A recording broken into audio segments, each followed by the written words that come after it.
මම පෙබරවාරි මාසෙට අලුත් හැබිට් එකක් පටන් ගත්තා. ඒ තමයි අපේ පන්සල වටේ නේචර් වෝක් එකක් යන එක.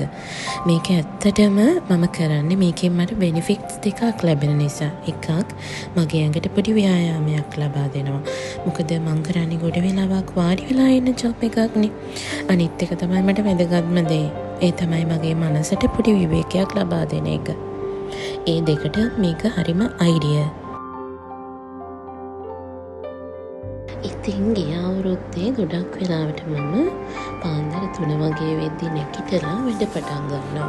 නමුත් දැන් නම් මම පොඩ්ඩක් පහු වෙනකන් කියන්නේ 6 වගේ වෙනකන් නිදාගෙන 6:30 වගේ වෙද්දි පුතා එක්ක එළියට පයින්නවා විදින්න.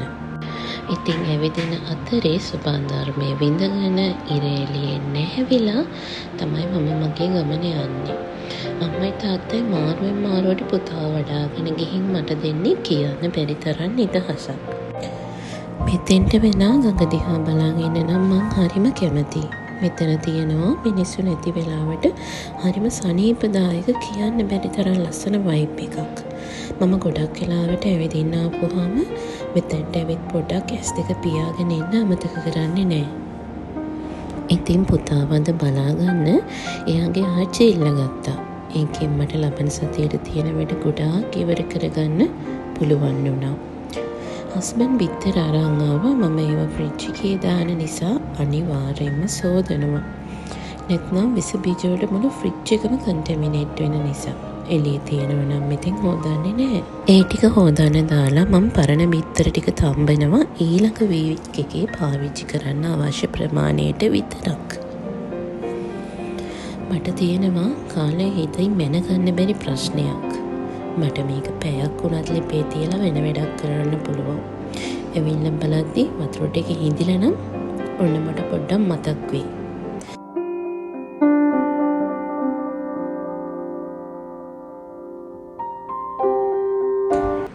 මේ රතු පාටට දකුණු පැත්තෙන් තියෙන ප්‍රොමෝ ටයිමර් එක 10 minutes තියලයි මම වෙන වැඩ කරන්නේ. ඒක නම් මට ලයිෆ් සේවර් එකක්.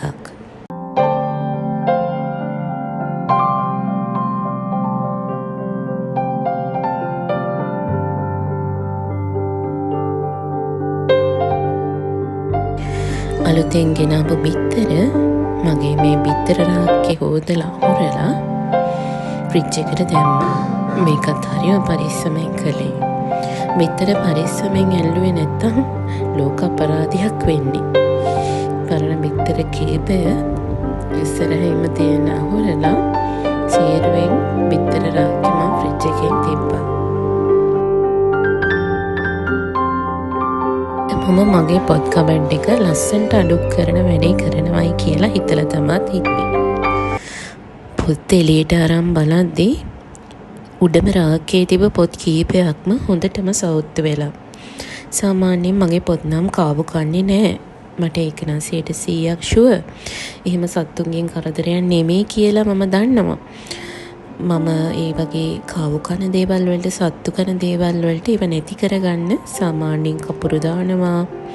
එහෙම නැත්නම් සිට්‍රොනෙල් ස්ප්‍රේ කරනවා.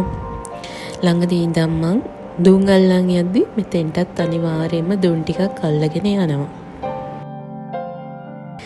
වහලෙන් වතුර වැටෙන එක තමයි වෙලා තිබ්බේ. වහලෙන් වතුර වැටිලා පළවෙනි රාක්කේ තිබ්බ මගේ කොෆි ටේබල් බුක් එකකුත් ගන්නම දෙයක් නැහැ. හොඳටම ඇලිලා. මට දැක්කම එක පාටම ගොඩාක් දුක හිතුණා. මේ තියෙන්නේ පොත මං ගොඩක් ආදරේ කරපු පොතක් The Mindful Home කියන බුක් එක.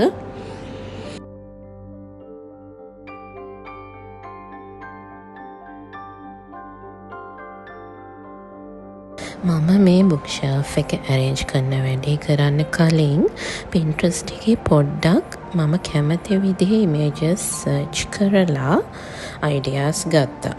ඉන් පස්සේ මම බුක් රැග් ඩෙකෝ ගැන තිබ්බ හොඳ ආටිකල් එකක් දෙකක් කියවුවා. ඒකෙන් මම ඉම්ප්ලිමන්ට් කරන්න බලාපොරොත්තු වෙන කරුණු කීපයක් මම මගේ ලිස්ට් එකට එකතු කරගත්තා. ඒ ලිස්ට් එකේ තිබ්බා rule of thirds use කරන්න කියලා ලස්සන බුක් රැක් එකක් හදාගන්න ඕනේ නම්. ඒ කියන්නේ 3න් එකක් අපි දානවා පොත්, 3න් එකක් ඩෙකෝ, තුනෙන් එකක් හිස් අවකාශය විදිහට තියන්න කියලා. ඒකෙන් හරිම ඇසට ප්‍රිය බැලන්ස් ලුක් එකක් එනවා කියලා පේන තිබ්බා. මම තාම මේකේ ආධුනිකයෙක්නේ. ඉතින් මේ ඇස්පෙක්ට් එකෙන් ටිකක් අද මම මට තියෙන විදිහට try කරනවා කියලා හිතාගත්තා. ඊළඟට තිබ්බා vertical stacking වගේම horizontal stacking උත් කරන්න කියලා. කලින් මං අර එකම විදිහට vertical stack එකක් නේ හදලා තිබ්බේ. ඉතින් මම මේ පාර හිතාගත්තා මේ දෙවිදිහටම stack කරනවා කියලා. ඩෙකෝ වලට පෙඩෙස්ටල් විදිහට horizontally stack කරපු පොත් පාවිච්චි කරා.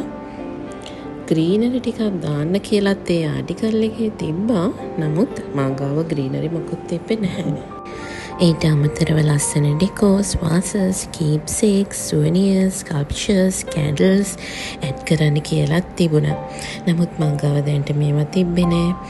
ඒ වගේම විෂුවල් වේට් එක හරියට බැලන්ස් කරන්න හෙවි ඔබ්ජෙක්ට්ස් ලස්සනට හරියාකාරව ඩිස්ට්‍රිබියුට් කරන්න කියලාත් කියලා තිබ්බා.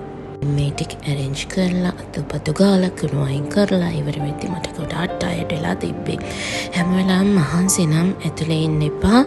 පරිසරයක එකතු වෙන්න එළියට යන්න කියන එක මගේ කෝච් මට නිතරම කියලා තියෙන නිසා ටිකක් එළියට බැස්සා. මගේ පොඩි ගාඩන් එකේ පැල ටික බලන්න. ඇත්තටම මට මෙතන තියෙන ගස් එක්ක විතරක් නෙවෙයි ඕනම තැනක තියෙන ගස් එක්ක ටිකක් තදබල බැඳීමක් තියෙනවා. මම හිතන්නේ මම මිනිස්සු එක්ක ඉන්නවට වඩා වැඩි කාලයක් ගස් එක්ක ඉන්න ආසයි කියලා. මට කොච්චර වැඳ තිබුණත් මට පුළුවන් විදියට ඒවත් බලා ගන්නවා. මේ ගෙදරම වහගත්ත වැල දැක්කහම නම් මිනිස්සු මට හොඳටම බයිනවා කියලා දැනගත්තත් මට ඕන විදියට ජීවත් වෙන්න පුළුවන් එකම තැන මෙතනනේ. සාමාන්‍යයෙන් මගේ නොවන සත්තු මෙතෙන්ට ඇවිල්ලා තමන්ගේ වගේ ජීවත් වෙනවා. ඒ වගේ එක්කෙනෙක් තමයි අර අතන ලස්සනට නිදාගෙන හිටියේ. මං ගොඩක් වවාගෙන තියෙන්නේ අමුතු පැල වර්ග ගස් වර්ග කියලා මෙහෙට එන සමහරු කියනවා. නමුත් මම හිටවන හැම පැලයක්ම මම හිටපන්නේ ගොඩක් අර්ථාන්විතව කියලා දන්නේ දැනට මම විතරයි. හවස බලද්දී කොළ පොතක් වෙඩිලා තිබ්බා. ඉතින් මම මේක ආරක්ෂිතව අරන් තියලා තියාගත්තා පුතාව දාලා ඇදගෙන යන්න. එයා ඒ වැඩේට ගොඩක් ආසයි. අන්තිමට මම ජනල් පඩියෙන් වාඩි වෙලා නාරංගෙන් සී සෝල්ට් පොප්සිකල් එකක් කන්න පටන් ගත්තා. අවස් වෙලා නිසා මාමයිට් පාන් එකකුයි කෝපි එකකුයි මට යෝගට් ඩ්‍රින්ක් එකකුයි ලෑස්ති කරගෙන මගේ රිලැක්ස් ඩේ එක ඉවර කරලා පුතාව ගන්න යන්න පිටත් වුණා.